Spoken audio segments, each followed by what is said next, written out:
ಇನ್ನು ರಸ್ತೆಗಲ್ಲ ಮೈಸೂರಿಗೆ ಸಿದ್ದರಾಮಯ್ಯ ಹೆಸರಿಟ್ಟರು ತಪ್ಪಿಲ್ಲ ಹೀಗಂತ ಹೇಳ್ತಾ ಇರುವಂಥದ್ದು ಮೈಸೂರಿನಲ್ಲಿ ಮಾಜಿ ಶಾಸಕ ಎಂ ಕೆ ಸೋಮಶೇಖರ್ ಹೇಳಿಕೆ. ಮೈಸೂರು ಅಂತ ಹೆಸರು ತೆಗೆದು ಸಿದ್ದರಾಮಯ್ಯ ಅಂತ ಹೆಸರಿಟ್ಟರು ಕೂಡ ತಪ್ಪಿಲ್ಲ ಅನ್ನುವಂಥ ಮಾತನ್ನು ಈಗ ಸೋಮಶೇಖರ್ ಹೇಳ್ತಿದ್ದಾರೆ. ಬರೀ ರಸ್ತೆಗಲ್ಲ ಮೈಸೂರು ಜಿಲ್ಲೆಗೆ, ಮೈಸೂರು ನಗರಕ್ಕೆ ಸಿದ್ದರಾಮಯ್ಯ ಅಂತ ಹೆಸರಿಟ್ಟರು ಕೂಡ ತಪ್ಪಿಲ್ಲ ಅನ್ನುವಂಥ ಮಾತನ್ನು ಹೇಳ್ತಿದ್ದಾರೆ. ಮೈಸೂರು ಪಾಲಿಕೆ ಕಚೇರಿಯಲ್ಲಿ ನಡೆದಂಥ ಸಭೆಯಲ್ಲಿ ಹೇಳಿಕೆ, ಅಷ್ಟೊಂದು ಅಭಿವೃದ್ಧಿ ಕಾರ್ಯವನ್ನು CM ಮಾಡಿದ್ದಾರೆ, ನಾಲ್ವಡಿ ಕೃಷ್ಣರಾಜ ಒಡೆಯರ್ ಬಳಿಕ ಹೆಚ್ಚು ಅಭಿವೃದ್ಧಿ ಮಾಡಿದ್ದಾರೆ ಅಂತ ಮೈಸೂರಿನಲ್ಲಿ ಮಾಜಿ ಶಾಸಕ ಸೋಮಶೇಖರ್ ಹೇಳಿಕೆಯನ್ನು ಕೊಟ್ಟಿದ್ದಾರೆ.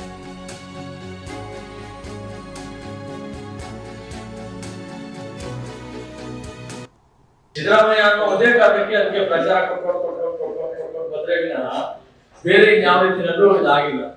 ಅದು ನಮ್ಮೆಲ್ಲರೂ ಹೋಗ್ತಾ ಮೈಸೂರಿಗೆ ಕೇಳೋ ರಸ್ತೆಗೆ ನಾವು ಕೇಳ್ಕೋಬೇಕಾಗ್ತಕ್ಕಂಥದ್ದು ನಮ್ಗೆ ಒಂಥರ ಸಂಕೋಚ ಆಗುತ್ತೆ.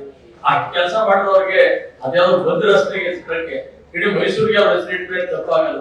ಆ ಮಟ್ಟಕ್ಕೆ ಮೈಸೂರು ನಗರದ ಅಭಿವೃದ್ಧಿಗಳನ್ನ ನಾವು ಆಘಾತ ಮಾಡ್ಕೊಂಡು ಬಂದಿದ್ದಾರೆ. ಅದರಲ್ಲಿ ಯಾವುದೇ ಅನುಮಾನಗಳಿಲ್ಲ.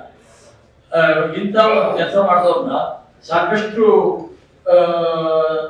ಅಭಿವೃದ್ಧಿ ಮೈಸೂರು ಬಗ್ಗೆ ಹೆಚ್ಚಿನಲ್ಲೂ ಕಾಳಜಿ ವಹಿಸಿ ಏನಾಗ್ತದೆ, ಏನಾಗಿಲ್ಲ, ಏನಾಗಿದೆ ಅಂತದ್ದು ಮಾಡಿದ್ದಾರೆ. ನಾಲ್ವಡಿ ಕೃಷ್ಣರಾಜ ಒಡೆಯರ್ ಆದ್ಮೇಲೆ ಈ ನಗರದ ಸರ್ವತೋಮುಖ ಅವರು ಬಹಳ ಹಿಂದೆ ಮಾಡಿದಂಥದ್ದು.